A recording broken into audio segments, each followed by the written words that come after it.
The Senate will soon vote on the Congressional Review Act, a resolution of disapproval to overturn the Biden administration's unfair student loan schemes. These schemes transfer the burden of $400 billion in federal student loans from those who willingly took on that debt to American taxpayers who never went to college or who've already fulfilled their commitment to pay back their loans. The resolution would also end the pause on student loan payments, which by August will cost taxpayers almost $200 billion. President Biden has extended this pause 6 times for a total of 31 months, far beyond the original justification of the ongoing pandemic. Make no mistake, these reckless student loan schemes do not forgive debt. They transfer burden from those who willingly took out the loans to go to college, to make more money when they graduated, to Americans who never attended college who already paid back their loans. These policies are as unfair as irresponsible. Where is the forgiveness for the guy who didn't go to college but is working to pay off the loan on the truck he takes to work? What about the woman who paid off her student loans but now struggles to afford her mortgage? Is the administration providing them relief? No. Instead, the administration would not only have them pay their bills, but the bills of those who decided to go to college to make more money. President Biden's plan does nothing to address the problems that created the debt in the first place. It doesn't hold colleges or universities accountable for rising costs. According to the College Board, in the last 30 years, tuitions and fees have jumped at private nonprofit colleges by 80%. At public four-year institutions, they've jumped 124%.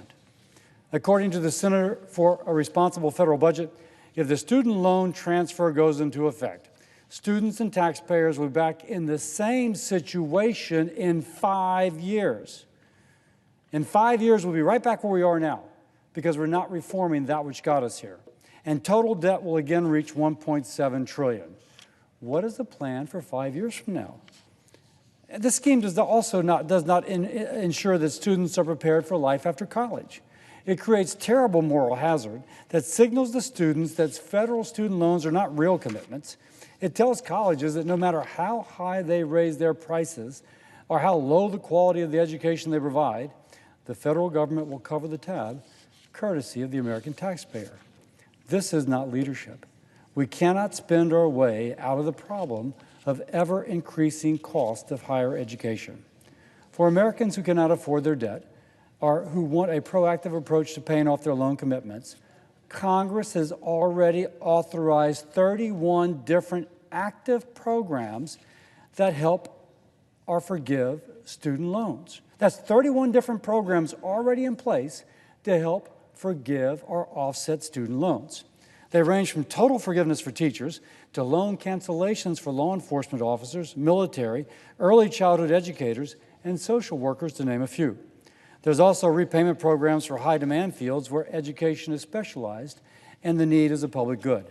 For example, through the Department of Health and Human Services, a variety of different healthcare providers, including therapists, behavioral health providers, and those needed to help our children as we face this mental health crisis, are eligible for loan repayment.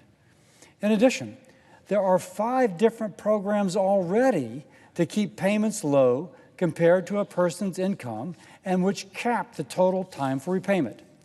The mass transfer of debt, though, under this reckless student loan scheme forgets that these existing programs were set up to target limited taxpayer resources to benefit those using their degrees to serve and to fill broader public needs, or who could demonstrate that they themselves had a personal individual need. Our resolution prevents average Americans, 87% of whom do not have student loans, from being stuck with a policy that the administration is doing not to be fair to all, but rather to favor the few. Our resolution also protects the rule of law, which President Biden must know that he is violating. During Supreme Court arguments on the legality of the student loan forgiveness in February, Justice Roberts clearly indicated that if $400 billion was to be spent on student loan cancellation, it would require congressional approval. That has not been given.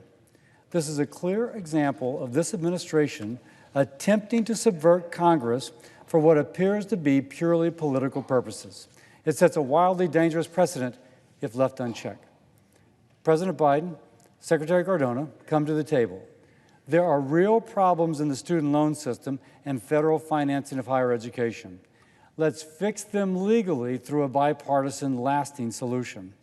I will close by encouraging all my colleagues to join me in voting to pass this Congressional Review Act resolution to prevent these unconstitutional student debt forgiveness schemes.